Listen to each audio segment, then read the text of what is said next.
Hello my friends, আবারও এক বিশেষ আড্ডায় তোমাদের সঙ্গে জুড়লাম। এই আড্ডাতে আমরা যে বিষয়গুলি নিয়ে আলোচনা করব মূলত ক্লাস একাদশ শ্রেণী বা ক্লাস 11-এর ছাত্রছাত্রী, মানে তোমাদের কাছ থেকে যে পাওয়া যে সমস্ত প্রশ্নগুলোর উত্তর এতদিন ধরে তোমরা খুঁজছো, যে প্রশ্নগুলোর উত্তর আমার থাম্বনেল দেখেই বুঝতে পারছো যে কেমনভাবে বা কোন স্ট্র্যাটেজিতে আমরা প্রিপারেশান নিলে আমরা পুরো নাম্বার পাবো ক্লাস 11-এ।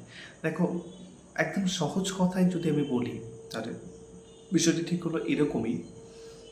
যেমন যারা আমরা সায়েন্স রয়েছে, আমরা যদি একটু স্ট্রিমগুলোকে ভাগ করে নিই, যেমন আর্টস, সায়েন্স কিংবা কমার্স। যারা আমরা আর্টস নিয়ে পড়ছি তাদের জন্য ইংরেজি অত্যন্ত একটা গুরুত্বপূর্ণ সাবজেক্ট, এবং যারা ভাবছো যে এরপর, তার মানে আমি বলতে চাইছি কলেজে কিংবা ইউনিভার্সিটি লেভেলে যারা ইংরেজি নিয়ে পড়াশোনা করার ইচ্ছা আছে, তাদের জন্য তো ইংরেজি একটা ভীষণ গুরুত্বপূর্ণ সাবজেক্ট। তো সেক্ষেত্রে তাদের প্রিপারেশানটা একরকমের হবে। এবং যারা কমার্স রয়েছে তাদের ক্ষেত্রে, তাদের মধ্যেও যদি কেউ এমন থেকে থাকো যে তোমাদের এর পরের লক্ষ্য যে ইংরেজি নিয়ে পড়াশোনা করা বা ইংরেজি নিয়ে এগিয়ে যাওয়া, তো তাদের জন্য বিশেষ করে বলবো যে তাদের জন্য মূলত যারা এখন থেকে কলেজের জন্য প্রিপারেশান নিতে চাইছো বা ইউনিভার্সিটির জন্য প্রিপারেশান নিতে চাইছো, কিংবা একে একে কলেজ তারপর ইউনিভার্সিটি, কিংবা যদি আমি এরকমটাও বলেও থাকি যে যারা তোমরা ইংরেজি নিয়ে এগোতে চাইছো বা ইন ফিউচার শিক্ষকতায় আসতে চাইছো, যেমনটা আমি বললে তোমাদের মধ্যে কেউ টিচার কিংবা কেউ প্রফেসর হতে চাইছো, তো সেখান থেকে আমি বলবো তাদের স্ট্র্যাটেজিটা একরকম হবে।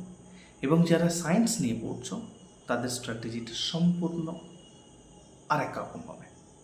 কীরকম? দেখো, এই যে 5টি সাবজেক্ট, যে ফার্স্ট 5 সাবজেক্ট, যেমন আমি Bengali, history, geography, education, pol science, এই সমস্ত যে আর্টসের সাবজেক্টগুলো রয়েছে, এবং যদি সায়েন্সের সাবজেক্টগুলো দিকে একটু দেখি, যেখানে ম্যাথমেটিক্স, যেখানে রয়েছে physics, chemistry, biology, even Bengali, ইংরেজি, ওকে।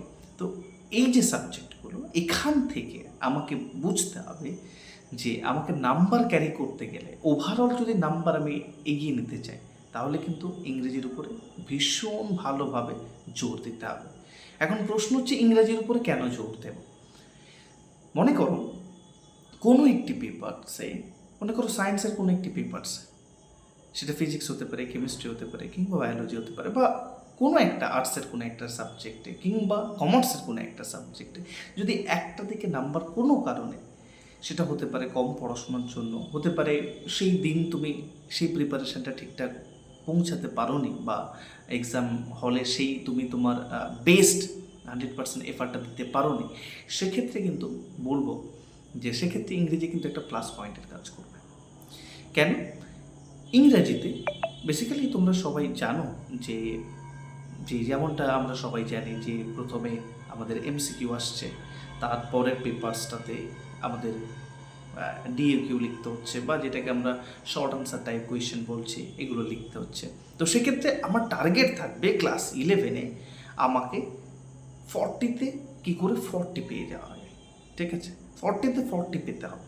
এই 40-তে 40 পাওয়ার জন্য যে পড়াশোনাটা করা দরকার, যে পড়াশোনাটা করা উচিত, আমাদের কিন্তু সেটা এফার্ট দিতে হবে। দক্ষিণ বারাসাতে নেটশালা ব্যাংক অফ বরোদার পাশে তোমাদের জন্য এনেছে এক অনন্য সুযোগ, যেখানে তোমরা অফলাইনে আমার সঙ্গে সরাসরি